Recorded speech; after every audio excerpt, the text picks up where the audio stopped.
Welcome to the LIVECAST webinar series sponsored by Harmony Place Monterey in beautiful Monterey, California. My name is Suzanne Dion. I am your host today, and I welcome Nicholas Barth to present Somatic-based therapies for trauma. Nicholas has a background in performance art and Buddhist psychology. He brings both to his practice. After studying contemplative and somatic psychology at Naropa University in Boulder, Colorado, he earned a master's in somatic counseling psychology from the California Institute of Integral Studies in San Francisco. His initial clinical training at the Center for Somatic Psychotherapy emphasized developing therapeutic relationships, and this continues to be the foundation of all the treatment he offers today. Later, he worked with acute mental health presentations as clinical administrator for a residential crisis facility in Sonoma County, California. He then practiced as a therapist for low-resource children and families in Mendocino County, California. His clinical training includes body-centered trauma treatment, Gestalt, mindfulness, arts and play therapy, couples counseling, sand tray, and EMDR. For those of you interested in the CEs and just joining us on video on the website, there's a link below the video. Please complete the online evaluation form, and we will send you a certificate via email in PDF format once you've completed that. And without further ado, here's Nicholas. Okay. So important here when we start talking about somatics is that we don't just talk. We don't just use our central nervous system or frontal lobe, our verbal self to understand this material, but it's really important that we can actually dip into the experience of our body, our enlivened body together. So I'm going to invite everybody to start off with an experiential exercise where I'll invite you to close your eyes. You don't have to do that. Of course, you're welcome to lower your gaze, to have a soft gaze, or if you just want to witness this without experiencing, of course, that's up to you. But I do recommend giving it a try. So go ahead and find a posture that you find comfortable, but yet erect and awake. And if you haven't yet closed your eyes or lowered your gaze, go ahead and do so. And already just bringing your attention to your breath, noticing the natural breath. We don't need to change it or try to elongate it, slow it down. Just noticing the breath as it is. And you might notice the particular sensations of where you feel the breath. Maybe in the nostrils, the cold air coming through, and the warm air coming out. Maybe in the throat,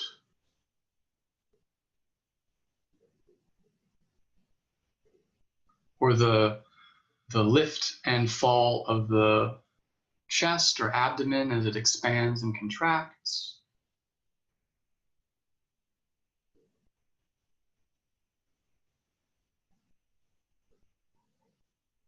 Now I'll invite you to bring your attention from the breath. We're going to gather it up and take it to the sensations of our feet, whether they're on the ground or wrapped up underneath us in a lotus pose, however we're sitting, just noticing the sensations of our feet. It could be prickly, could be warm, cold, tight. Whatever the sensations are, we're just noticing them, not trying to change them.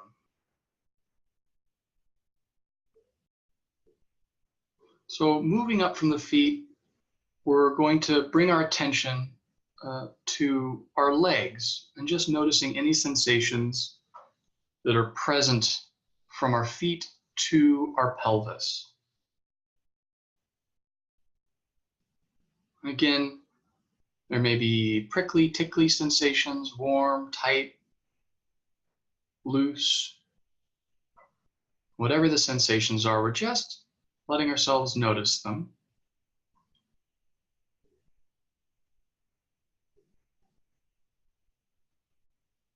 And if your mind wanders, that's fine. Just bring it back to the sensations of the lower half of our body.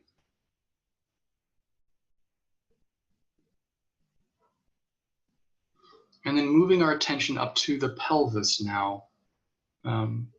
Scanning the surface of the body, noticing the buttocks, the saddle, the front of the pelvis, and then moving up the front half of the torso. So we're just going to notice any sensations on the abdomen, coming up to the ribs, the chest, all the way up to the clavicle.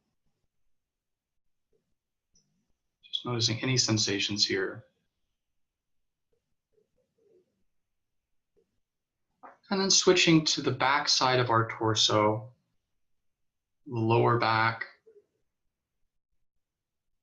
moving up, noticing any sensations. And coming up to the back of the ribs, shoulder blades, all the way up to the shoulders. Just noticing whatever sensations are present.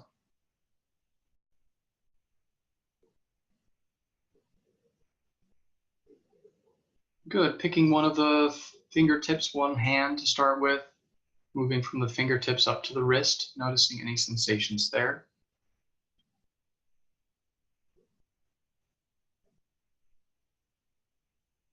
And then moving from the wrist up to the elbow.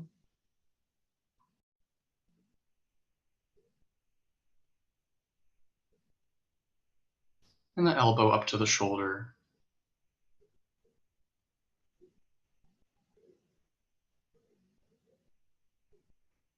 Good. Again, if your mind's wandering, just gather it back up and bring it to the other hand, starting with the fingertips. And moving up to the wrist, noticing any sensations that are present. Could be uniform, subtle sensations or gross, strong sensations. Moving up now from the wrist to the elbow.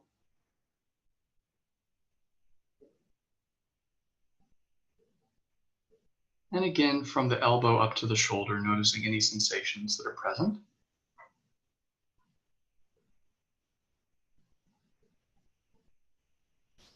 And moving up the neck, noticing the face, the sensations of the jaw, mouth,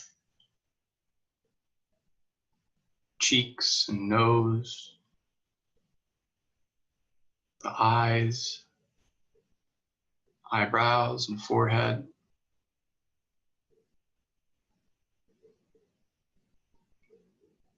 And then opening it up to the scalp and the ears.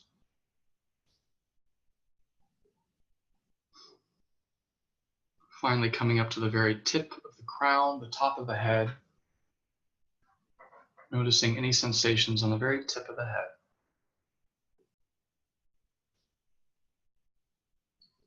Good. Staying focused here, we're going to switch into what is a bit of a guided imagery.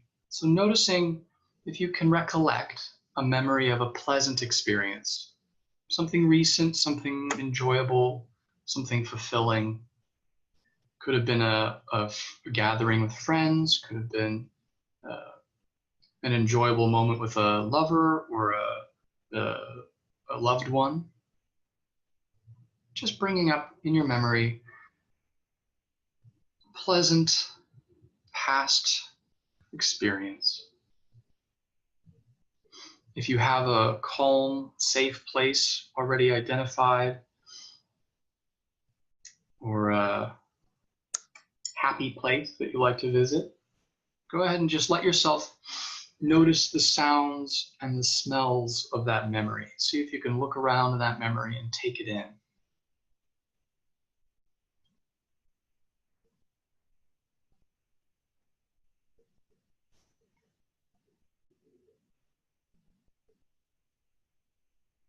Notice the colors, the shapes of the memory, movement.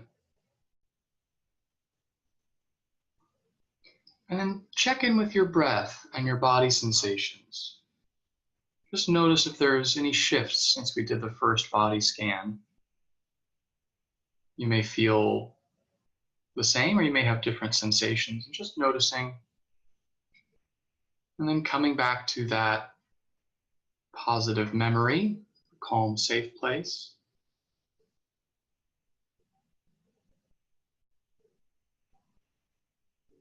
And notice your breath again, bringing your attention back to the breath. Notice if it's easier or if it's changed at all.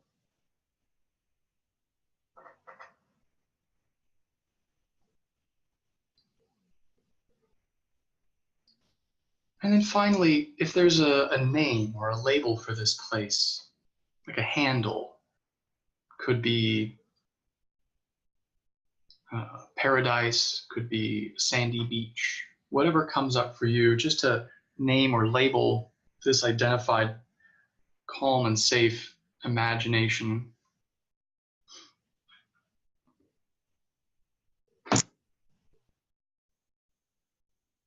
And then we're going to let it go. You're welcome to open your eyes if you had them closed, or slowly come back to your senses. It can help to wiggle your fingers and toes to kind of feel a little more present in the moment. And if you need to, you can take a look around the room, wherever you are, and just take in the shapes and colors, just to check in with where you are. Okay, so I want to share this experiential as a taste of where we're headed when we're working with clients into the experiential field of our felt sense in the body. So to give everybody out there a chance to feel it, sense it, experience it for yourself before we go further. Now, for some folks who have had extraordinary trauma, even sensing, like we did with the body scan, where we felt the different sensations on the body, can be overactivating or overwhelming. So it's important that we hold space for that. We can anticipate that. And if they feel overwhelmed, we can use other coping skills to help them feel safe and grounded. In addition, when we go through this presentation, it may be uncomfortable or overwhelming for you to witness some of the material. And if that's the case, I want to encourage you to come back to your calm and safe imaginal place that you've identified. If you found it grounding or helpful to focus on your breath or body sensations, that this is now an established resource that we've created together that you should feel free to use at any point throughout this presentation. All right, so thanks everybody for doing that. We'll keep on chugging along. So here's the rough outline for what we're going to be looking at today. The first half we'll be looking at the roots of somatics in particular.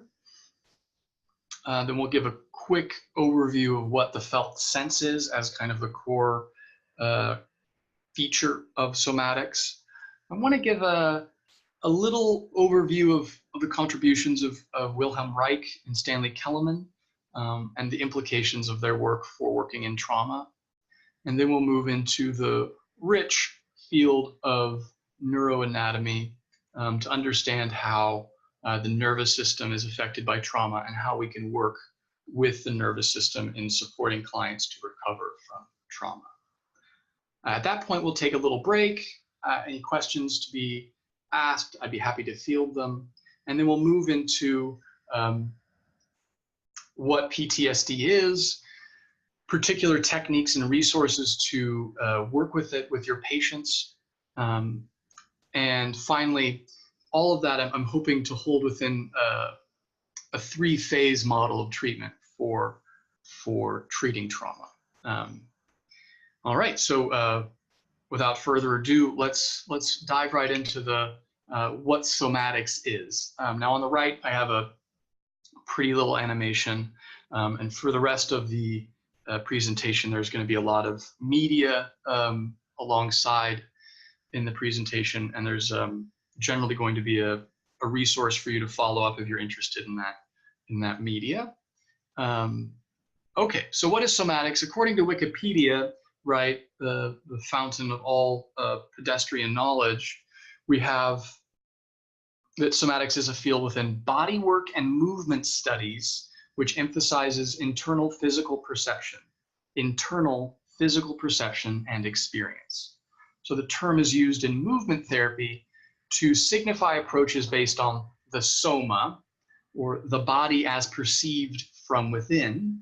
And in dance, it refers to techniques based on internal sensation rather than performative techniques. I think that's helpful to understand that specifically for behaviorism and the mid-century movement in psychiatry and psychotherapy, where we started to emphasize behavior. Now, behavior is understood from the outside. It's how the clinician can see objectively from their perspective what the patient is doing. Now, somatics helps us understand and get into the client's or patient's experience from the inside, right? And it's privileging the experience rather than the behavior. The term somatics, specifically in application to the field of body work and body psychotherapy, was coined by Thomas Hanna back in the 70s. I did a little just kind of survey of different definitions of what somatics were. And here in psychologydictionary.com, I found one that was a little troubling. It says here on the bottom, described or relating to arising from the body as separate from arising in the mind. So it's this definition is troublesome because it's still perpetuating the schism of mind and body. And my alternative edit here would be that it is the mind arising from the body. Arising from the body rather than as a distinct, that the body is somehow distinct from the mind. Good. Moving right along. Okay, so one might say that somatics was unnecessary several hundred years ago, but because of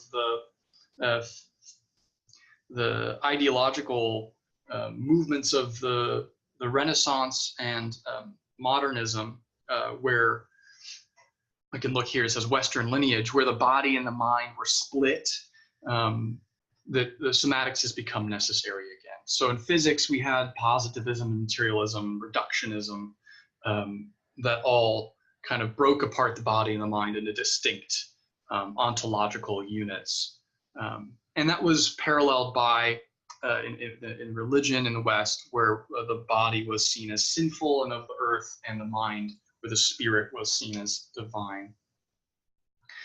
Now, in the early 1900s, phenomenologists like Husserl and Merleau-Ponty were reconstructing that theory to include the body as itself a subject through which to study experience, rather than upon which to study experience.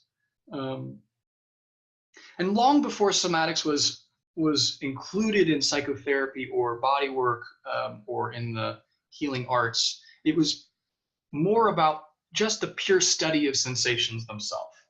Rather, the implications of studying sensations are very helpful for healing, but before it went to healing, it was just about, well, how do we study them? What do they have to say about our experience? Some helpful names here to understand some of the lineage of somatics. Elsa Gindler, Charlotte Selver, Marion Rosen, Moshe Feldenkrais, Ida Rolf, Bonnie Bainbridge Cohen, who's, I think, of all of the people here, the only one who's still alive, and she's still doing really good work and amazing workshops. Now, of course, neuroscience and quantum mechanics are all kind of catching up with the world of somatics and confirming a lot of the same findings that we found through the ontological research early on. And I just want to give a nod here that this is all quite Western, and that by incorporating non-Western ideologies like in yoga and the Tao and Buddhist psychologies, we can unlearn a lot of that mind-body schism and learn a lot about how the technology of the mind and body. Certainly, I was influenced a lot by Buddhist psychology. Okay, so what is the felt sense? Moving right along. So when we're traumatized, a lot of times we can't actually feel a felt sense. So this is already just a provocative, challenging, but very rich and juicy intervention avenue of exploration to work with clients in exploring their felt sense. So much like when we were doing the initial experiential, when I asked you to notice the sensations on your body, the felt sense is an awareness of those ever-changing sensations, right? Even things as vague as energies in the body, as they kind of seem to flow around the body, and even emotions as they occur in the body. It's a core feature, this idea of felt sense in somatic experiencing, which we'll be talking a bit more about later, in Eugene Genlin's focusing, and in most of the somatic psychotherapy models. Yeah, I'll read here. Felt sense is the embodiment or bringing awareness inside the body of one's ever-changing sensory, energetic, and emotional landscape. From Bonnie Bainbridge Cohen's work, Body Mind Centering, it's becoming aware through the body, not just of the body. Right? We could become aware, oh, there's my body, there's my arm, but what's the sense of my arm? How do I feel myself in my arm? Yeah? Okay, moving right along. Here's examples of particular qualities of felt sense. It can be very helpful to print this out or find your own list of felt sense qualities and actually hand them out to a client and say, hey, do any of these feel like what you're feeling right now?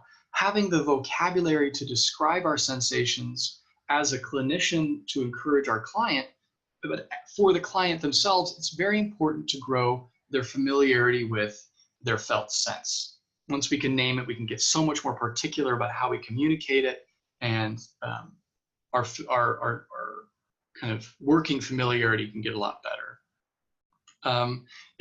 In the Buddha Dharma, the Buddha talked about sensations with the 4 elements, which can be a nice conceptualization where with fire, we have temperature, so hot and cold. With water, the sense of flowing. With the earth, heaviness or lightness. And then air. Well, you lost me, but it's a good model of of a way to break down sensations along the 4 elements. Okay, moving right along.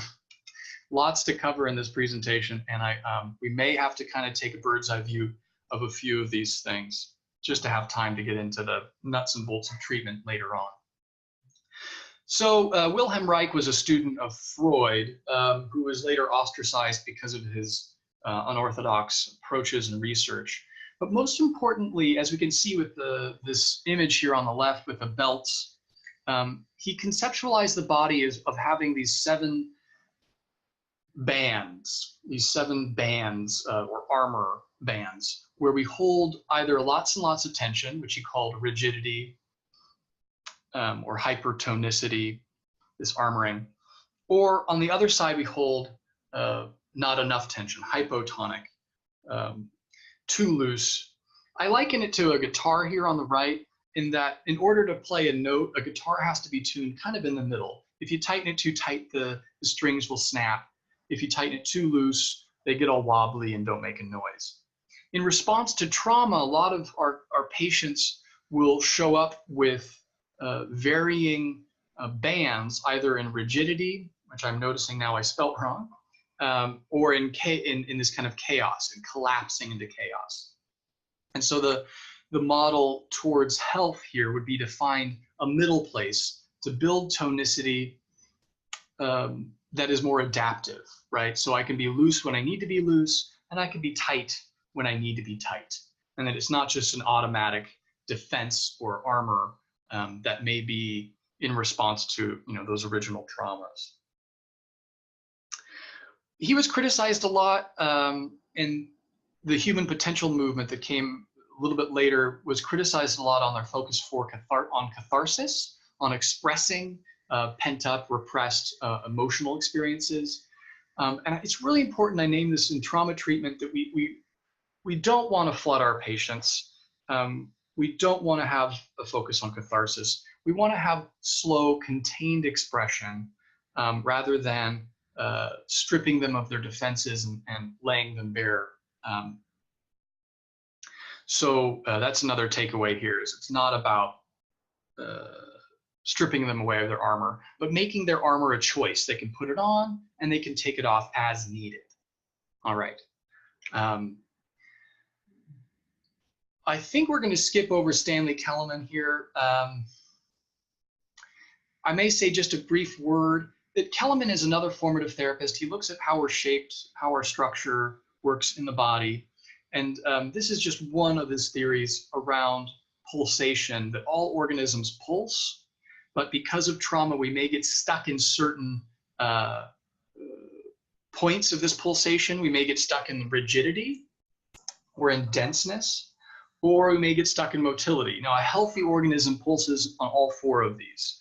So it shrinks down into its densest, contracted kind of no space. And then it moves out to rigidity, where it has its own rules of working, but it's more conservative energetically and protected. Moving out to porous, the organism or the individual is more playful and can interact and listen to their environment, but it's more energetic, and it takes a certain amount of safety and resources to be able to access that playful, porous place. And then finally, motility, where we can really yield and let go with abandon while we listen to our environment, or just go with the flow.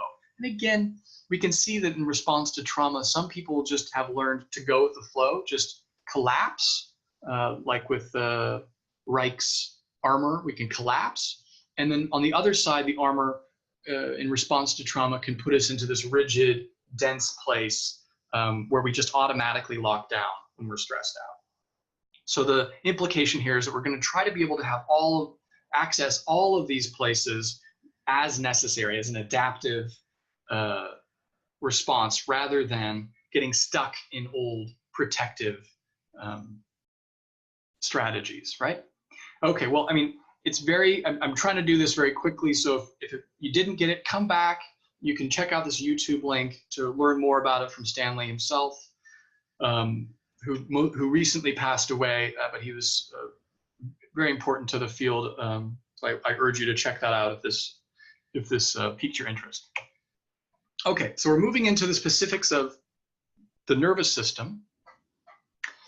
And I'll move right along so we can look forward to talking about the parasympathetic and sympathetic nervous systems, a window of tolerance, and the polyvagal theory. So right here we have in front of us the two different nervous systems, the parasympathetic and the sympathetic. It's all part of the autonomic nervous system. And on the left is the parasympathetic. It's where we want to be most of the time. It's the rest and digest nervous system. It helps us connect socially. We feel playful here. Here we can notice the specific symptoms that happen when we're able to rest and digest, right? We can digest better. Our airways are constricted, so we're breathing slower, our heartbeat's slower. We can digest and have peristalsis in the intestines. Indeed, we can have sexual arousal in these places. Those are important signs to track, to notice that our patients are feeling safe, so that we can actually pinpoint specific neurological or physiological symptoms in our patients to track which nervous system they're in. And then in the sympathetic nervous system, the fight or flight nervous system, eyes dilate to become more threat-oriented, to be able to look better. We slow down our digestion because it's wasted energy. That old saying, we might shit our pants, we're so scared, literally is a physiological response to fear, to just evacuate any extra energy or blood that's not needed. It's wasted on digestion. Instead, the blood goes into the lungs, or sorry, not the lungs, but into the big muscular tissue of the arms and legs, so we can fight or run away from the threat. Okay. Now, how that's organized in the brain, many people have heard the triune brain or the three brains, with the bottom brain being the reptilian, the middle brain being the limbic system or the mammalian brain, and then finally the neocortex, the two cortices on the top of the brain. So just for a quick experiential here, I'm hoping we can take a, Susan, if you can take a look over to me. I'm going to ask everybody here to put your thumb in between your hand and then wrap your fingers over your thumb. And we can imagine that the bottom part here is the reptilian part of the brain. The thumb is this limbic mammalian part of the brain. And the top here is the cortices, the neocortex of the brain. So the idea of a hijack or a flashback when our nervous system is traumatized is that the neocortex pops off. We're no longer online. We're no longer running from our top part of the brain, but we're working from the middle part of the brain. It's a hijack by the amygdala, the limbic system here, the fear center of the brain. Now, this is kind of a fun little thing you can teach your patients to understand. Oh, my brain does this. I need to work on figuring out how to keep my fingers wrapped around my thumb. I need to keep my neocortex online. So let's learn some tricks to do that. Just a useful tool to bring to your patients. I will say that this amygdala here, the limbic system of the brain, isn't so good with its sense of time. It doesn't understand future or past. When it gets activated, it thinks as though the threat is currently happening. So when a trauma gets stuck in the amygdala and was unable to process up into the neocortex, it's as though and patients feel like they're still there. They're still experiencing the threat. And so any trigger will pop them off. And our job here is to keep the brain around long enough to process that trauma up into the neocortex, where they can talk about it, think about it as though it was something that happened in the past. Still terrible, but that it's not happening to them right now, and that they can prepare to protect themselves from it ever happening again. Okay, so on the right side here, we have more information about the amygdala hijack. I don't think I need to go over it, but if you like it, go back to it, check it out. So these three parts of the brain, the reptilian, the mammalian, and the neocortex, all have they have each their own way of responding to a threat. So the most primitive system, this is the reptilian part of the brain. I mean, this is awesome. It's 500 million years old, they're saying, is much like kind of a possum, right? Playing possum, where we freeze, faint, we go limp, we collapse, we submit. And a lot of our patients are stuck here. They're stuck in this frozen immobilization response to threat of the lower part of the brain. Now, the second one, the amygdala part of the brain, the fight or flight, is a mobilization process, fight or flight. It takes a lot of energy to move against our threat or away from our threat. And then finally on the top, we have the social engagement system of the neocortex and how we can work through threats using our words, right? How can we use all of our capacities to manage a threat before having to run away or fight or freeze.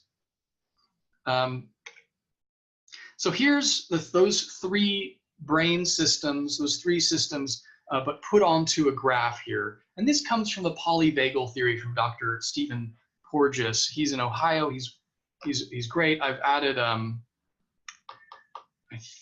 the very end of the PowerPoint, I have some references to follow up if you want to learn more about the Polyvagal Theory. So on the bottom here, we have that social engagement system. The neocortex is online. We're curious, open, compassionate. We can connect to other people emotionally. We feel safe. We know where we are. We can connect with our environment. But as our arousal, our nervous system arousal escalates, and that's this axis on the left here, we trip over into the sympathetic nervous system. And we either move towards the threat and or away, the flight. And typically patients will have a habitual tendency to do one or the other. And eventually it'd be nice to be able to have both, because different situations would benefit from different responses, either fighting or running away. And then as the arousal increases, where we feel empowered in the sympathetic nervous system, you can see it says, I can. When we trip over into the dorsal vagal nerve, into the immobilization, this blue part on the top, we get overwhelmed and we can't. We no longer feel capable of responding, so we shut down. It doesn't mean that there's no energy here. In fact, there's a ton of energy being trapped in this immobilization. It's as though the brakes are on, but the gas pedal is also on too. And people dissociate in this place, they shut down, they numb out, they don't feel any sensations in their body, as a way to just minimize all threat or their experience of the threat. A quick note on this too, that there's a squiggly line, this dark black squiggly line, and then there's this curve, this bell curve. What we're trying to do with the patient is keep them down in that squiggly line. We never really want to bring them all the way up. You know, we want to help them regulate and learn how to soothe and manage their arousal. So we never pull them all the way up into the freeze place, but instead we keep them regulated. And we might take a little foray into the fight or flight sympathetic response, but then quickly regulate, feel safety again, back into social engagement. Okay, moving right along. This is a different conceptualization. So you may want to imagine that in the last slide where we had the blue immobilization freeze place, that's actually now going to be down on the bottom of this scale. I mean, color corresponding, it's actually pretty accurate. It's the same colors. And the idea is that we have a window. Each person has a window of what they're able to tolerate before they get overwhelmed. And we want patients to be able to stay within their window of tolerance so they don't let themselves get overwhelmed. And we also want to slowly increase that window and widen that window to improve their ability to tolerate more and more arousal without getting flipped into the sympathetic or the immobilizing response. So this is a great handout. It's from the National Institute of Behavioral Medicine. I like the animations here because we want patients to stay in the yellow, and when they notice going into the orange, when they're noticing symptoms of dysregulation, we can teach them and work with them to stay calm, to work on breathing and to regulate their nervous system to come back into the window. At the same time, we also want to open that window up so they can, again, tolerate more arousal. Here on the left, actually right in the center of the screen in blue, it says stress and trauma can shrink your window of tolerance. So I want to add to not just stress and trauma, but overall lifestyle choices make a big difference. Our activities of daily living, or ADLs, make a big difference to the chronic winnowing or shrinking of our window of tolerance. Say if a patient isn't sleeping much, or if they're in an abusive relationship, or if they're in poverty, or experiencing oppression, their window of tolerance will be shrinking and shrinking. And they can't handle, slowly won't be able to handle the same stress they used to be able to. So what are the implications, just a review, of the window of tolerance and polyvagal theory? I put a bathtub here because it's my favorite metaphor for the two ways we can take this. Imagine you're sitting in a bathtub, and I tell patients this a lot to teach them about regulation. But imagine you're sitting in a bathtub and the water gets hot. What do? And I think we may turn on the cold. That's the idea. We're turning on the cold to bring down the temperature of the water into what we can tolerate.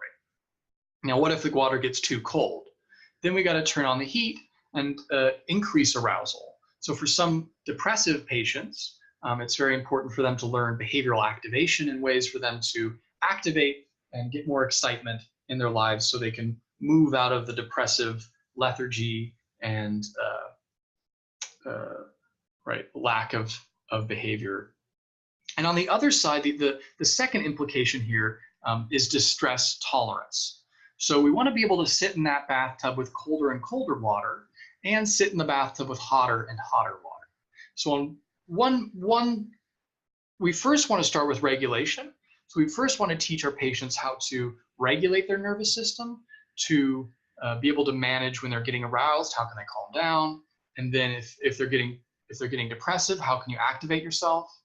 And then once they have that, some skills set, we want to move them into being able to tolerate more and more arousal. It can be uncomfortable. So my next, well, I'm not freezing, am I? Oh, okay. But we don't want to do this rapidly. We want to take it slowly.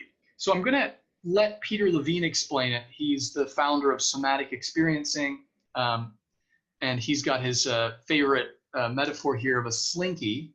And I'm going to put on the closed captions to help because the sound's not so great with this.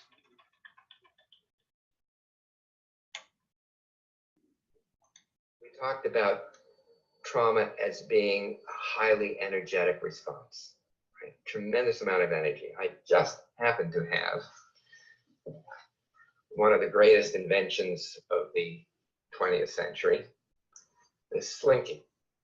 And this represents this, okay, we're just walking and kind of our energy is bouncing like this. So this is just casually living our lives. Living our lives, going about, the activities of the day, taking a nice walk on the beach, this kind of thing. Okay, here's maybe we're working out, so we're kind of pushing this a little. Now here's where we're threatened, and tremendous amount of energy is mobilized. This wild amount of energy is mobilized. And what happens is when we are overwhelmed, this energy gets locked down. See, we're frightened of it.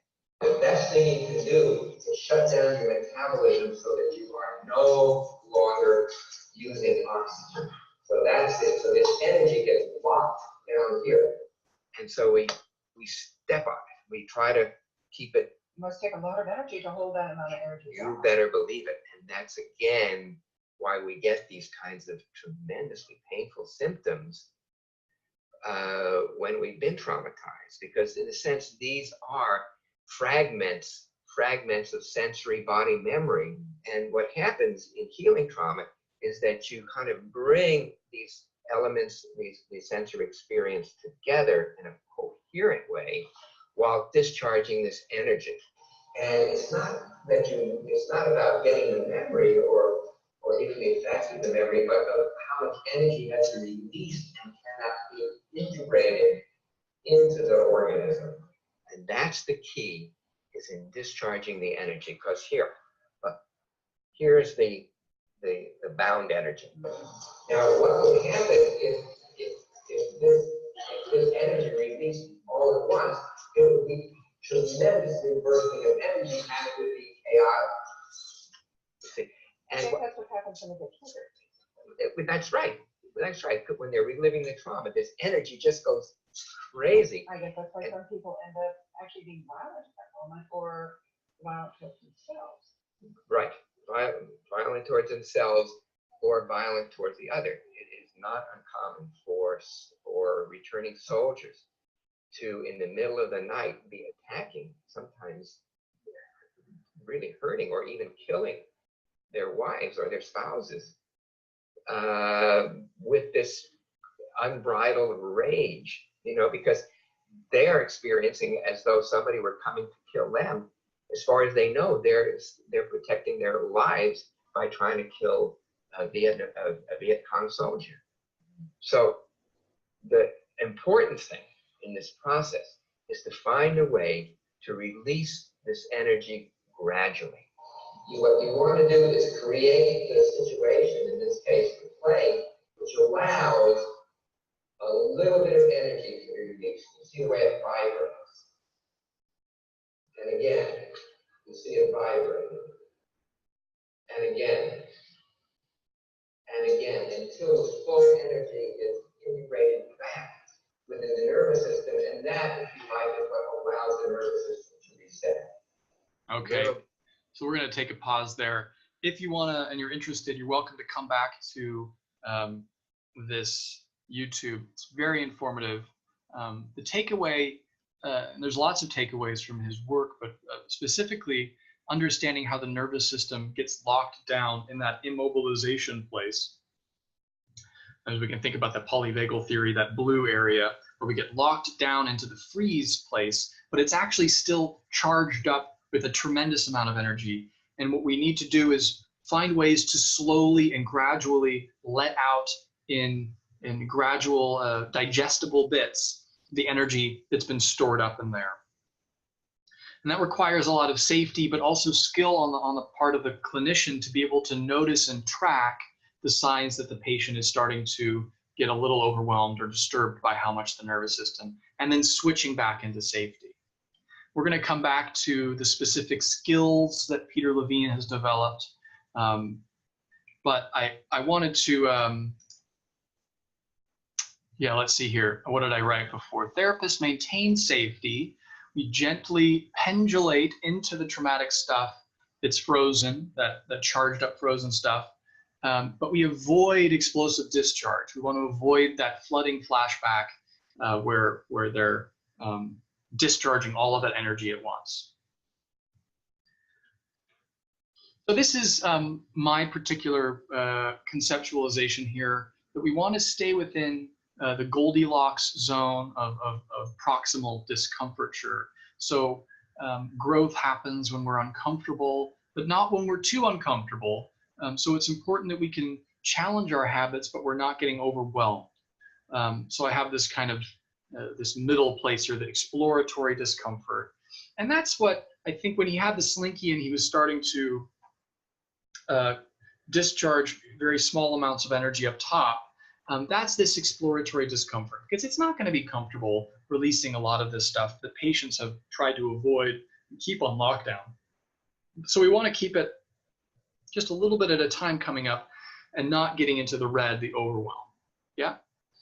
This is a quote that I repeat on refrain with my patients, that growth happens when we're uncomfortable, but not too uncomfortable. So they can help me know and help me study what it's like for them when they're getting too uncomfortable. Okay, so let's move right along. Just a quick overview of PTSD and the diagnostic criteria.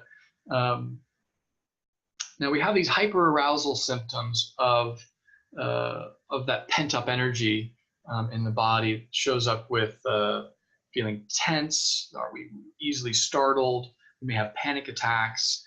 We have nausea, maybe even pain in the stomach. Our heartbeat and breathing get fast.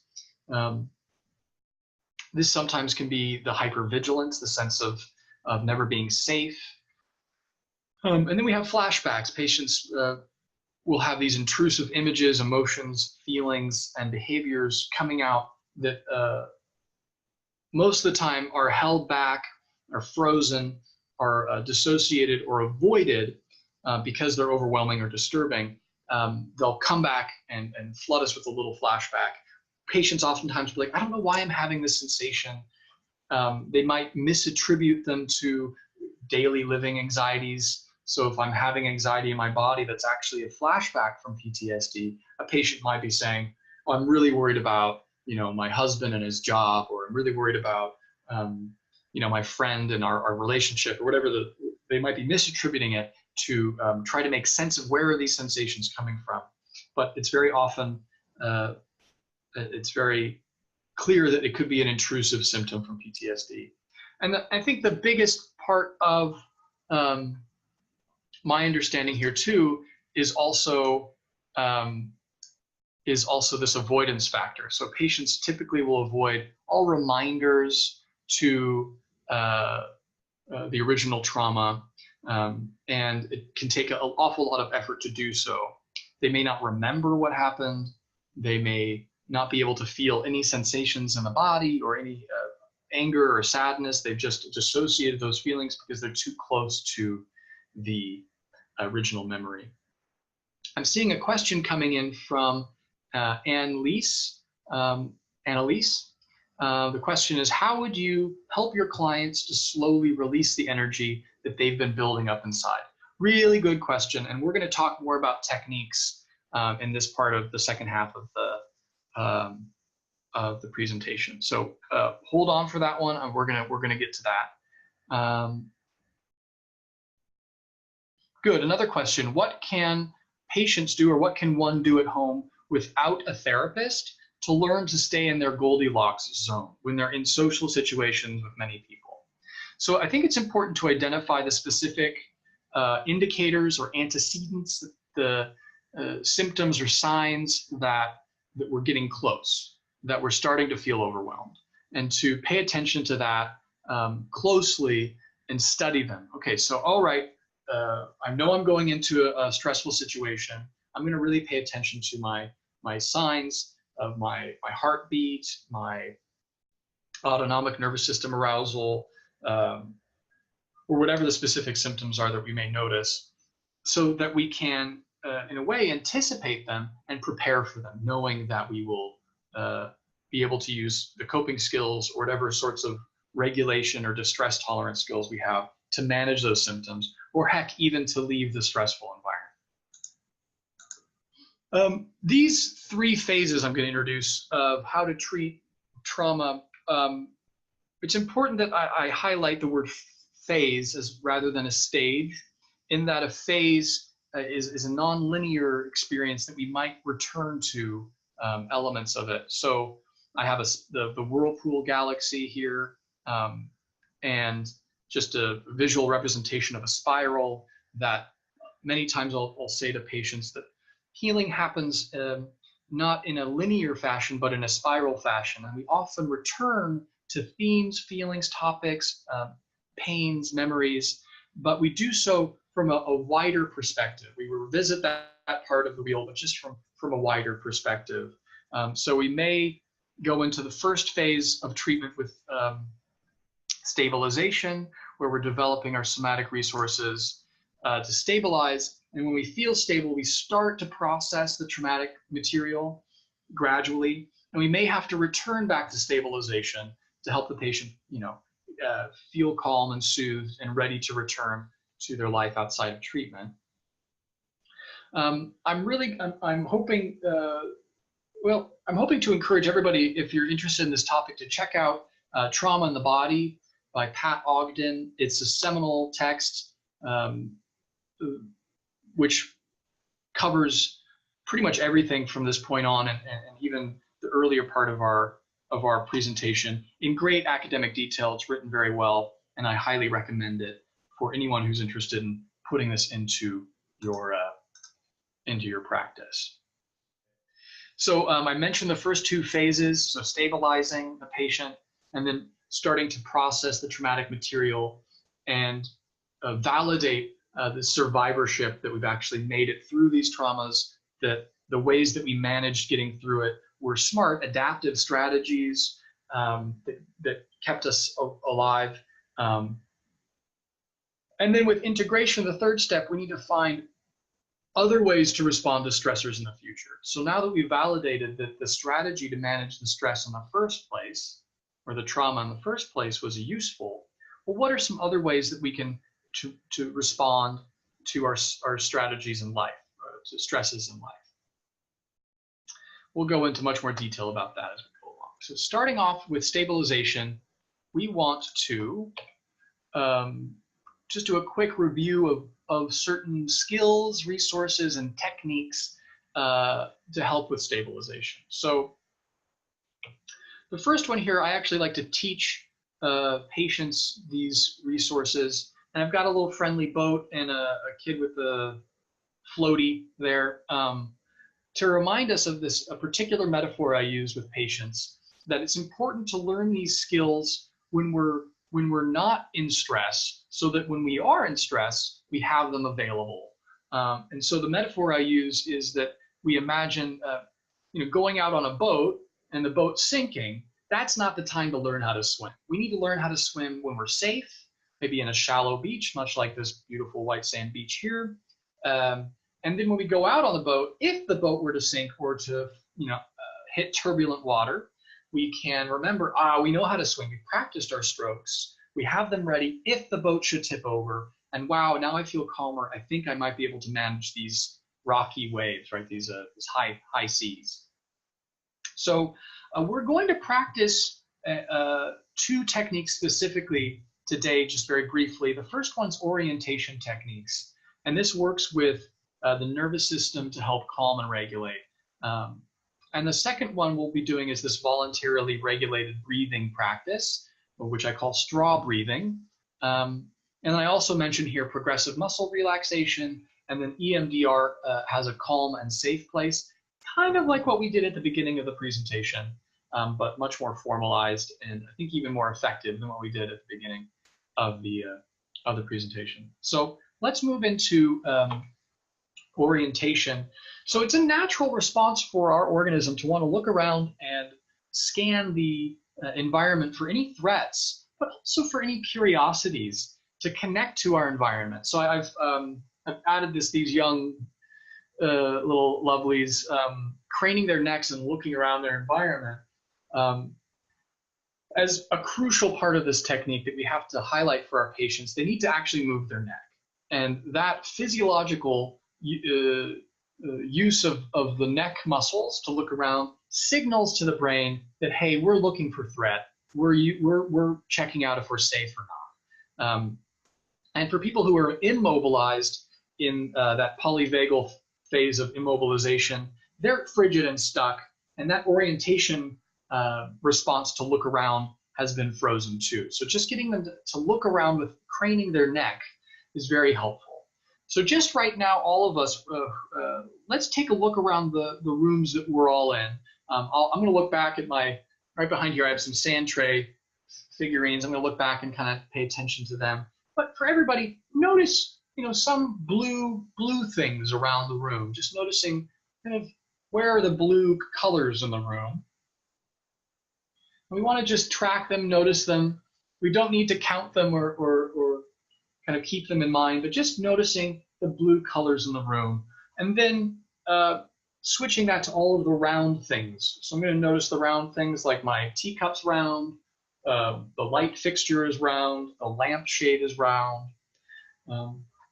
And then finally, there's a painting on the wall here, and it looks like a rusty metal surface with some seams that were welded originally. And I can go into detail about the specifics about that painting. And then finally, I might count, and I'll ask you to count all the different lights that you can notice in your environment. Yep. And that's it. Just a brief practice of orientation here. And the idea is that we're switching our brain into a categorical, logical, rational side of the brain to help connect us with our environment in a less emotional way, right? In a regulated, high brain neocortex way. So one thing to do with patients who are particularly dissociative is to help them build cue cards, specifically customized to each of their most distressing environments. So say that they have to go to the DMV, or they have to go to a doctor's office, or they're going to Thanksgiving, right, with their family. They can have a cue card on a little index card prepared for each of those settings with prompts for orientation. So if it's a doctor's office, it might be count how many magazines are on the waiting room table, or describe what's going on in the painting on the wall in thick detail. So imagine if somebody was on the phone with you, how could you describe what you were seeing in that painting? And in doing so, it switches us into a present-minded orientation of our environment.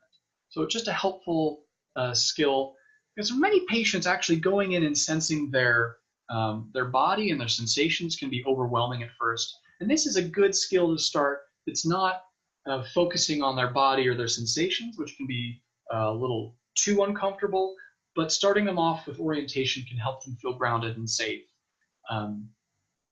as a skill. So happy we all got to try that one. The next one here, I've got this little kangaroo up on the top left, got a blue butterfly sitting on her pouch, and the idea here is that we want to teach patients to be able to breathe deeply into their into the lower abdomen, which is called diaphragmatic breathing. And another one here, we have books. We can actually, with kids, when I was working in Mendocino with a trauma-focused CBT, they instruct to actually put a cup on and lay down on the ground and put a cup on your belly and watch the cup rise and fall with the breath, to encourage the breath to move all the way down into the abdomen with that diaphragmatic breath. And then finally on the bottom here, there's a straw. I just thought it was funny. I don't know. And that's how I teach this technique most of the time, is through straw breathing. To imagine that we have to pucker our lips up and put a straw in our mouth. We inhale through the nose and then exhale. And because of this constrained pucker of the lips, it forces the breath to slow down. So you're welcome to give it a try right now as we move forward. The idea is that the sympathetic nervous system, the fight or flight nervous system, is actually activated every time we inhale. And every time we exhale, we're actually activating the parasympathetic, the rest and digest nervous system. And that goes with the regions of the lungs that we're breathing into. When we're in the fight or flight system, we're breathing really high up in the lungs, right? And then when we're in the rest and digest nervous system, we're breathing deeper down in the lower lobes of our lungs. And that displaces the diaphragm down and displaces our internal organs, causing the belly to expand, right? Good, so it's really helpful to teach breathing techniques and an awareness of breathing to our patients so they can learn to track it themselves. Yeah? Okay, moving right along. Shuttling. Now, this is a technique specifically for therapists, counselors, doctors, healing professionals, when working with patients to, well, let's see here, to enhance our awareness of somatic experience, and as well as deepen our listening to the patient. So at first, we actually want to bring our attention to listen and notice our own felt sense in the room with the patient. So we may notice tension in our shoulders or our fists. We may notice our breathing may be shallow or deep. We may be closed off in posture, or we may be open in posture. But whatever it is, we're just noticing our own felt sense of the body, any sensations we feel. And then we just shuttle our attention over to the patient and notice the sensations, not the sensations, but the signals, the body signs that we're seeing in their body. And that's it. It's a simple shuttle back and forth to listen to our body, to notice our body, and then to notice their body. I think this could be, it seems so simple, but it's really a profound practice to include our own body as a receptive listening instrument in the room with a patient. Because sometimes we can actually pick up in our own body some tension or some arousal, and we could inquire if our patient is also feeling that arousal too. So we may actually use our body as an instrument for listening. Additionally, it helps us understand our countertransference, our somatic countertransference to the patient, of how are we organizing our experience in our body to what the patient's talking about. Are we tense? Are we moving into a sympathetic arousal? Are we going into a frozen state? And all of that we can track and regulate by noticing our own sensations first, and then moving over to the patient's body, noticing where they may be on their arousal schedule. And actually, by noticing our own arousal and regulating it, and using our own practices to feel safe and grounded in the room with a patient, that's actually teaching and regulating supporting our patient to feel safe and calm too, and to stay within that social engagement system. So this can be a backbone to the co-regulation of the nervous systems between the therapist and the patient. So to go a little further into what we notice when we're shuttling our attention into the patient's body, there's some very sophisticated schools out here. So on the slide on the right, you can see it. This is from the Bodynamic school. It was founded in Denmark, but there is and there's ongoing trainings in Europe and in Canada and the US in this very sophisticated school of working with the body through trauma and healing. So I'll bring your attention. I know it's really probably distracting, all this information on the right with this figure, but come over to the left and check it out. So the whole idea of body reading is that we're observing persistent action tendencies. So for example, that's their habitual posture, maybe of a lifted shoulder. So we're noticing, whenever they talk about this stuff, their shoulders lift. Or heck, whenever I see them, every time they come into my office, their shoulders are always lifted. So we're reading all of the structural, postural signs of the body's organization of experience. On the right here, we can kind of learn some specifics about what that might mean, but I think there should be some understanding that what we have, if the shoulders are lifted, there's a sense of burden, a sense of tension and tightness and rigidity of trying to protect our heart, and maybe we're ready to fight up in this tight posture. But again, something to be curious about, and we'll talk about how to work with this knowledge, this body reading next. Yeah.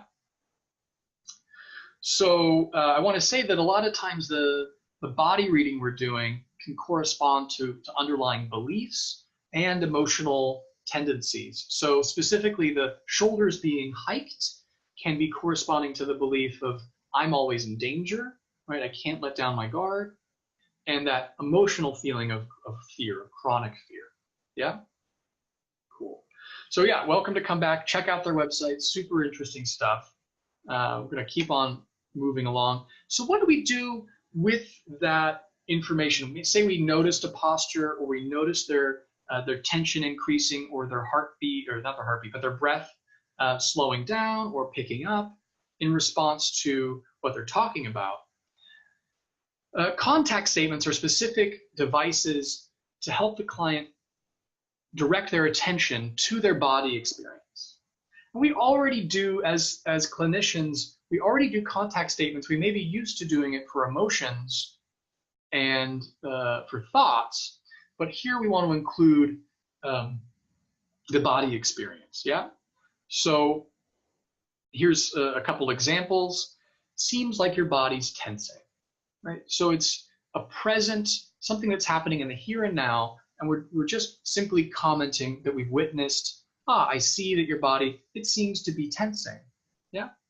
Or example number 2, as you say those words, your hand's beginning to curl up into a fist. That's it. We're just simply, again, contacting their physical organization, how they're organizing, and bringing attention to it.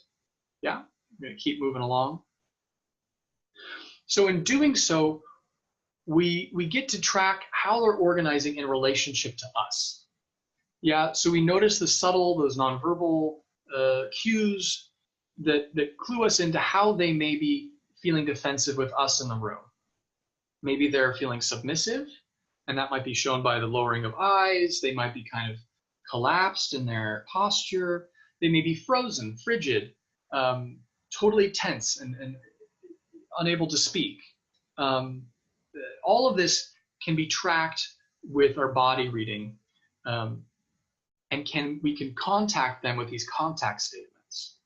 I'll say here, around transference and countertransference on the bottom, it's important that we help the clients identify how they are organizing in this relationship and with a therapist, talking about these things, and to differentiate between this relationship and their past relationships, and then relationships in general. So they can learn different way to organize, and in the relationship with the therapist, you can have the very experimental laboratory to check out new ways of organizing in relationship. Yeah, and all requires a lot of safety. Okay, so part of that experimental laboratory, we need to set the stage here of mindfulness, and even these contact statements where we're directing the patient to bring their attention to their bodily experience and organization, because it's focused on the present moment, and because as a therapist we're extending this acceptance and non-judgmental attitude, we're establishing mindfulness for them by directing their attention to the present moment in that non-judgmental way. So a couple examples of those establishing mindfulness statements would be, well, where exactly do you experience the tension? What do you feel in your body right now? Right? They might be on a long train, a long story, getting caught up in the words of it, maybe actually starting to get kind of agitated and aroused, and we can direct their attention. Okay, what do you notice right now in your body? Where do you feel it specifically? What are the sensational qualities? What's the felt sense that you're feeling right now? Yeah. And that moves us into experiments, which originally comes from Hakomi by Ron Kurtz. Again, that's going to be in the reference section at the end of the PowerPoint. Pat Ogden, the founder of sensory motor psychotherapy, was a student of Hakomi and just kept developing the work, so she's kind of evolved it in her own way. She said that these experiments are conducted to make discoveries about how they organize their experience, and to understand how that may be impacted by trauma specifically, how it's maladaptive, how they're still responding to things as though the trauma were still here. And by having an experiment, we can maybe have more workability to try to respond differently, to have some more workability and adapt to the current situation. So here's an example. Would it be okay if we studied what happened when you repeat that gesture with your arms again? So just if you would repeat that gesture with your arms again, let's see what happens when you repeat it. That's it, just a simple curiosity that we're extending. Okay, what do you notice? What are the sensations? What are the feelings? What are your thoughts when you repeat that gesture with your arm? Yeah? And then the next one, let's focus on what you notice in your body when you say the words, I can say no now, right? So we're rehearsing a new belief, an adaptive belief. I can say no now. I can set a boundary, even though I couldn't with the trauma. Let's focus on what you notice in your body when you say those words, I can say no. And they might track, oh, I feel like tight, loose, and you might then be able to work directly with the sensations of the body by getting more curious about them and how you can work with them to support learning how to say no more confidently. Okay, again, there's so much here. I want everybody to feel like they can, if you're really interested, checking out the Trauma on the Body book to dig even deeper into what to do with these experiments and how to establish mindfulness in the body. I'm going to keep going. So we already spoke about somatic experiencing. These are methods to go, and we're talking about the second phase of treatment here, where we're processing the traumatic material and memories. And we're gonna actually take a little more time talking about the different techniques that somatic experiences uses, pardon me. But in addition, I just want to introduce, that there are other models out there that are really helpful, specifically EMDR, a very powerful approach that I found to accelerate the neural integration of traumatic memory. So just a quick kind of overview here. by providing this bilateral stimulation, which traditionally were these eye movements from right to left, it stimulates the processes of the brain to organize the material that was stuck in the amygdala and the limbic system and move it up into the neocortex. That's the specific genius of bilateral stimulation, of EMDR, of being able to really accelerate the brain's capacity to move that material from the stuck neural networks, and then by stimulating, moving it up into the neocortex, into the here and now. Now, other techniques that I incorporate with my trauma treatment include cognitive processing therapy, where they write out narratives, understand the impacts of trauma on their beliefs and how those beliefs impact their behaviors. I think it's great. I want them to organize more body and somatic factors into their model, but as a clinician, one can do that creatively and hybridize it for yourself. A lot of the work with the beliefs in cognitive processing parallel really closely the work with cognitions in EMDR. And then finally, trauma-focused CBT has some work in learning how to regulate the body, but after that, it doesn't really address how we continue to enact with the body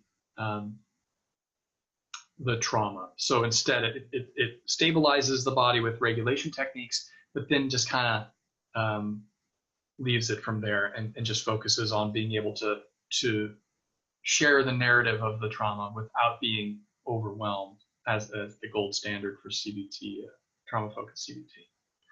Okay, so I promised that we would talk a little bit about somatic experiencing and the particular techniques.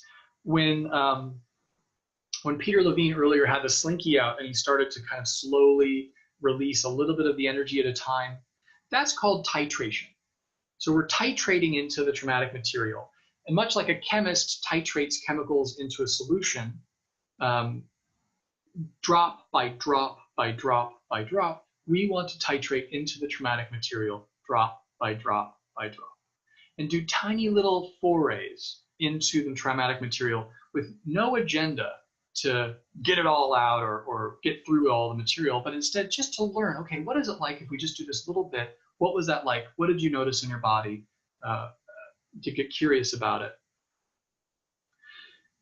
Pendulation, as illustrated in this slide, is the movement from the foray or the titration into the material, and then the movement back into our resource, our calm, safe place. So if a patient really likes orientation techniques, we can ask them to look around the room and tell us what they notice. If they really like grounding techniques where they're breathing or progressive muscle relaxation, or if we've identified a specific imagination, calm and safe imagination. For me, it's a mountaintop in Northern California with the snow coming down. Right, I can move from the traumatic material and then direct my attention, switch my attention over to the resource of that mountaintop.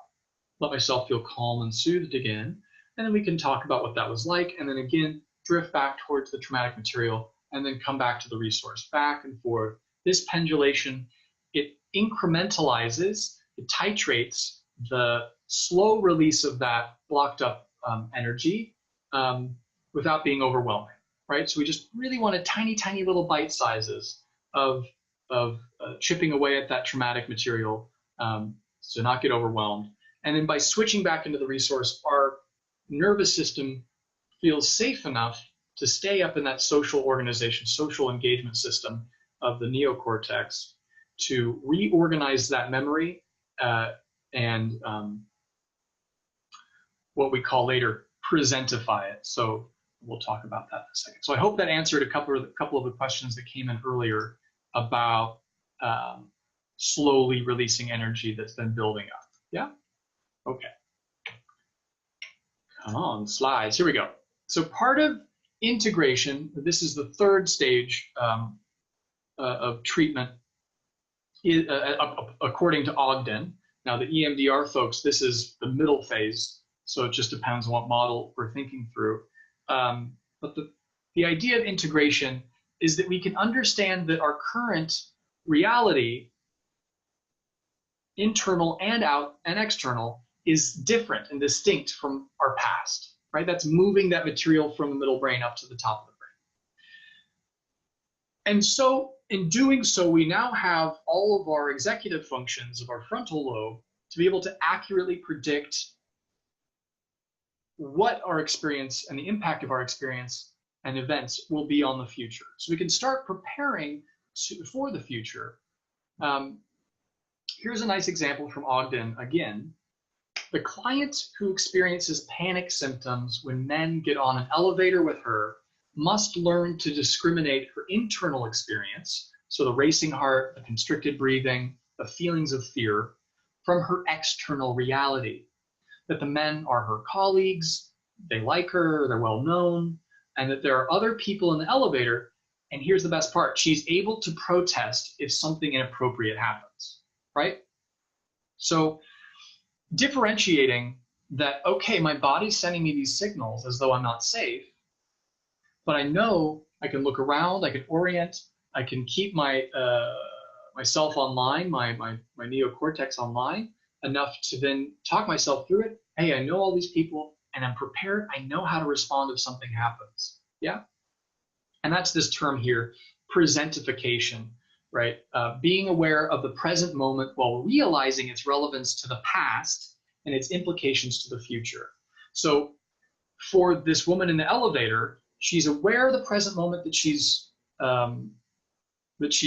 feeling her heartbeat and her threats, her fight or flight system coming online. But she also realizes that that's probably a reaction to the past. Yeah? And that I know how to respond if something happens in the future to keep myself safe. Yeah. I'm going to keep moving right along.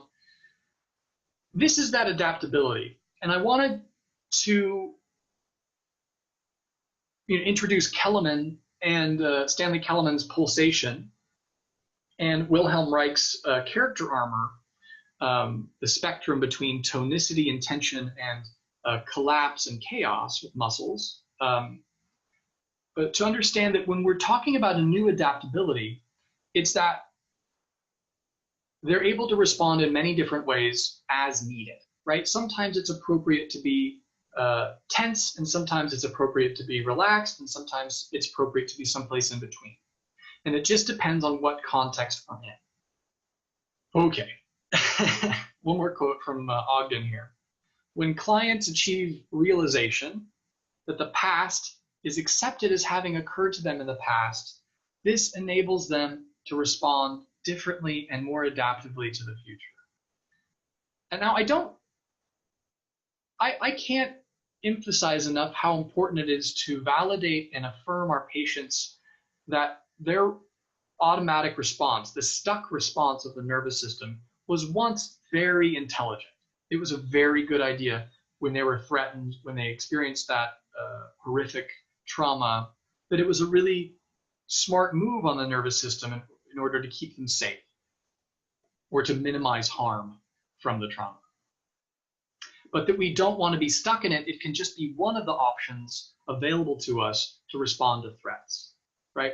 When we only have a hammer, everything looks like a nail. So we want to diversify our toolbox of responsiveness to be able to respond to things differently and not just go around banging away at our life.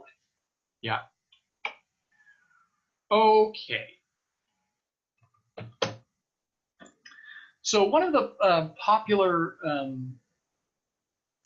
ways of thinking about somatics and its place in trauma treatment and actually psychotherapy in general is to think about it as a bottom-up approach, that we're looking at the body and how it influences our experience and how we organize the body through our experience through the body, as opposed to cognitive approaches that are top-down. Yeah. And that actually appropriate treatment is top-down and bottom-up, and we're looking at how they impact each other. So a lot of patients feel confused because they're experiencing their body having these arousal symptoms, much like the woman in the previous example on the elevator. She has all these autonomic nervous system symptoms, but looks around and like her mind up here is saying, yeah, there's nothing. What's going on? What's going on? It's very confusing. We might then start misassigning our arousal and worries to things. And there are some theories that say this is underlying a lot of OCD compulsions and preoccupations, that people have an underlying trauma, a stuck trauma response, and they're actually misappropriating that fear to other matters. So by learning to address the bottom up, we're able to look at how our posture, our motor scripts, actually set us up to respond in certain ways, right? So it primes us to respond in certain ways. Now, I have a patient, for example, who will always sit on the very front of the couch, and they're always right on the edge of the couch, leaning a little bit forward, and exploring with that with them.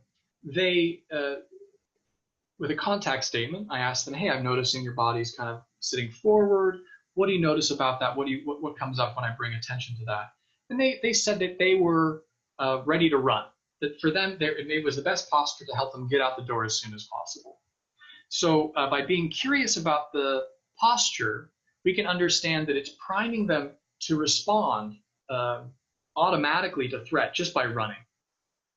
And for this patient, it was helpful for them to recognize that so that they could try out other postures that can help them feel safer, calmer.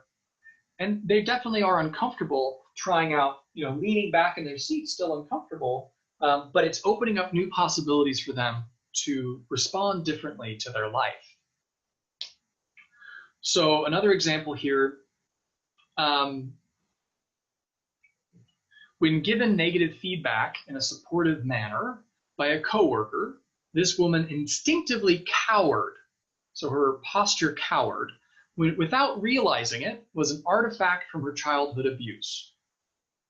So she reported interpreting the incident as an angry attack, although she knew intellectually that this was not the case. Her integrative capacity was undermined by her cringing body posture, as it rendered her unable to interpret or respond appropriately to the present moment, no matter how much she told herself cognitively that she was not in danger. So to overcome this distorted and inaccurate mixing of the past and the present, she had to learn how to orient away from the trauma and toward her sensory motor experience. And instead of cringing, to practice standing tall in the face of criticism, right? This is a nice, it's very dense example. But the way that her body posture actually informed how she interpreted the feedback, even though cognitively she knew it wasn't a threat, she still felt like that was an attack. And by learning to actually practice new body postures, new physical responsiveness, by standing tall, she could take that feedback from her colleague, but it no longer felt like a threat. Yeah? So it was a maladaptive posture that was still anticipating attack as from childhood. And by learning new ways to hold the posture, it opened her up to receive her environment differently. Yeah? Okay. So we're coming down to the review period of our presentation, and then we'll open it up into questions and answers.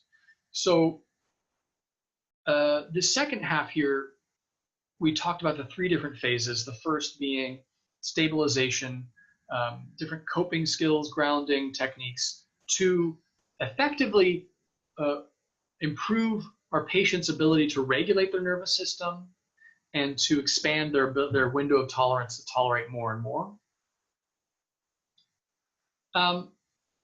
One might even say, I think I misattributed this here in the PowerPoint, that expanding the window of tolerance actually belongs in the second phase, right? Where we're starting to slowly grow release some of that energy that was in the slinky, if you will. That expands that window of tolerance. So I think that actually deserves to be down in the second phase.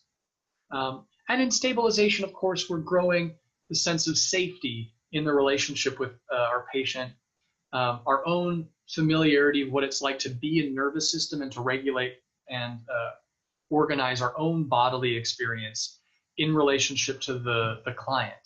So we can start that co-regulation process of grounding and feeling safe in that first phase. In the second phase, right, we're reducing the avoidance, right? The trauma has been locked away, either dissociation or with kind of that slinky, it's been locked away.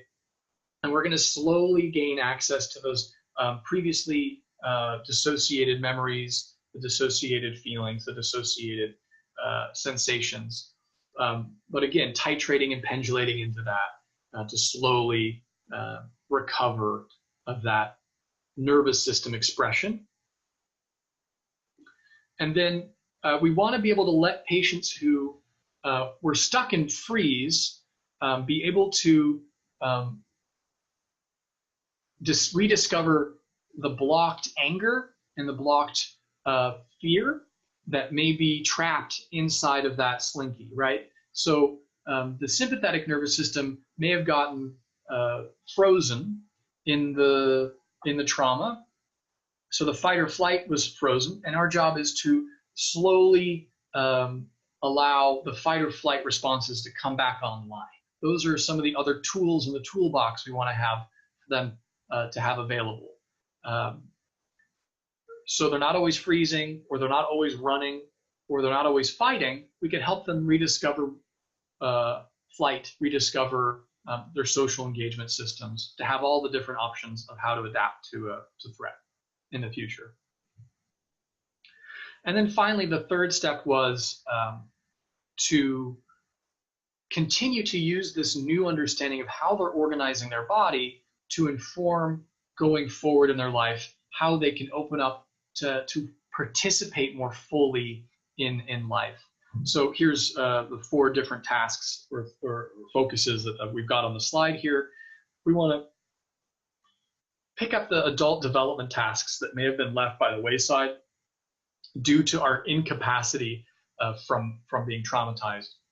We want to overcome our fears and be able to organize different ways and strategies to face them. Participate in relationships more fully, right? Bringing that social engagement system more online so that we can relate in safety and connection. And then finally, a lot of folks need to reclaim their capacity to be happy, to feel fulfillment, without the fear or avoidance of happiness that many patients have. We've covered a lot of ground. I'm really happy to open it up for questions. And I'm really excited to hear from folks. So please let me know anything that's percolating up or any particular questions about your own body and how that works. I'd be happy to respond. So now's the time. Let's see, I'm going to get the next slide up to make it official. Time for questions. Okay. Okay, so the first question that came in about around 10, do I include joining an exercise club as part of the treatment plan? Yeah, you know, I'm not that prescriptive when it comes to telling patients specific lifestyle elements to include in their life, but instead, I will encourage their own interest to do things. So instead, I might ask them, hey, when you're feeling better, when you're doing well, if you remember a period in your life when you're doing well, what are some of the things that you like to do that you did then that you can see yourself doing now, right? So we're not prescribing something to them, but instead finding what already works for them and helping them do it. I have prescribed even more simple things like going for a walk every day for at least 20 minutes. If a patient is interested in going to the gym, it's really interesting to talk to them about what they do at the gym and how that informs the whole fight, flight, freeze responses, right? Are they bulking up in the gym doing powerlifting? Because that sounds a lot like armoring into rigidity. Or are they toning? Are they maybe doing some swimming, which can be helpful in finding a kind of a looser exertion that's not as rigid as some other exercise forms. So yeah, certainly there's a lot to consider if a patient wants to bring the somatic work into the gym with them. Let's see what else we got. Is it ever healthy for a client to stay in an environment that chronically triggers them? Whew. Okay, for example, with a partner who is not invested in creating safety and where the client feels emotionally threatened by the partner's behavior and choices. Well, I mean, we got to talk about what we mean by health here. You know, my first response is no, but of course, things are much more complicated. If that person is dependent on living with their partner, it may be a necessary evil, if you will. And again, to follow Irving Yalom's advice to avoid advice giving to patients straight out, to not tell them what to do, to leave their patient, they're too toxic, because that can be a minefield for the safety in the therapeutic relationship. Instead, we want to be able to help them explore the choices they're making and the impacts of their choices, right? So you're choosing to live with him, and you've told me that he doesn't care about creating safety for you. He seems to be committed to being threatening towards you. Like, what would be some choices? What would be some, help them explore different avenues of where they can move from there? Because they may be stuck in the fight or flight nervous system. They may be stuck in the freeze system where they feel immobilized and stuck in this relationship, and that it's not even safe enough to fight, and it's not safe enough to run. But at least within the room with the therapist, they can find the kind of safety where they can explore all the different ways to respond to that. And you can help them think through the implications of that. Yeah, I mean, certainly as therapists, we can help them learn coping skills to help manage living with a chronically triggering partner. But it also would behoove us to help them explore other options as well. So, cool, great question. Thank you, Jessica. Let's see. Right, Victoria, I'm seeing you reiterating your question there. How you help clients to slowly release the energy they've built up inside. So I want to direct you back to that pendulation and titration concept, that we're not invested in the patient giving us the full account, or giving us sharing the entire trauma with us at all. Really, what we want to start with is actually just well, first, establishing safety. So we've built a safe relationship, we've built rapport. They've got lots of practices and tools. Maybe they're working on relaxation techniques at home. We've addressed any stressors in their lives that may be too troublesome to allow them to feel safe enough to access the trauma. So all of that preparation work in the phase 1 of treatment will help us so that we have the safety to start chipping away at that energy that's been building up inside. And again, that simply can be, I wonder what it's like to consider talking about the trauma. What would it be like right now, even if, as we imagine, bringing up the assault or car accident or the rape or abuse, whatever the trauma is, what would it be like just to imagine us bringing it up, just to kind of start to obliquely introduce the concept? And already we get information from the patient. Oh, my heart rate is going up. I feel my heartbeat starting to get nauseous, or yeah, I'm kind of scared, or I'm thinking like, no. And all of that can be studied and worked with, and then we can come back into safety, use our different stabilization techniques to slowly build this pendulation and titration into the traumatic material. I hope that answered your question, Victoria. Certainly want you to. Oh, yes, good. Okay. Good. Thank you, Victoria. So another question here from Brittany Bass, and we're going to go for another 10 minutes, and then we'll take, that'll be the end. So Brittany, here we go. Did you struggle with any of these anxiety, fight, or flight symptoms? Is this how you got into the field? Ooh, a personal question. My goodness. I would say that my personal experience with trauma wow, public setting, would likely go into a mobilization response. And when I was in graduate school, I had a colleague who was training in EMDR who, as part of his practicum for EMDR, would come to my house, and we did EMDR to help me move through the immobilization feelings that I had stuck around this particular trauma. It wasn't so much anxiety provoking myself, but more that it caused a lot of avoidance of people that reminded me of the abuser, and situations that reminded me of the abuser, because I didn't feel capable of navigating those situations. They were quite stuck. The fight or flight mechanisms still weren't online in how to respond to those to situations like that. So I just avoided them altogether. And then through the EMDR, I've found much more capacity to, again, engage in those places, knowing that I can respond differently. So I'm going to keep it vague like that, Brittany, but thank you so much for the question. Okay, let's see if there are any other questions here. So I'm seeing a question from Douglas Bing.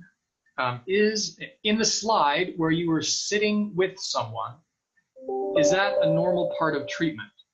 Do you have any actual ways that you request someone to do anything physical in the sessions other than interpreting the body postures? Absolutely. So part of my informed consent process with patients is to say that I do somatic work, and that means that I will bring their attention and direct their attention to their body, what the sensations they're feeling, the way they can locate emotions in their body, their posture, gestures. So I give them a heads up that that's something to be anticipated. So I don't want to spring it on them.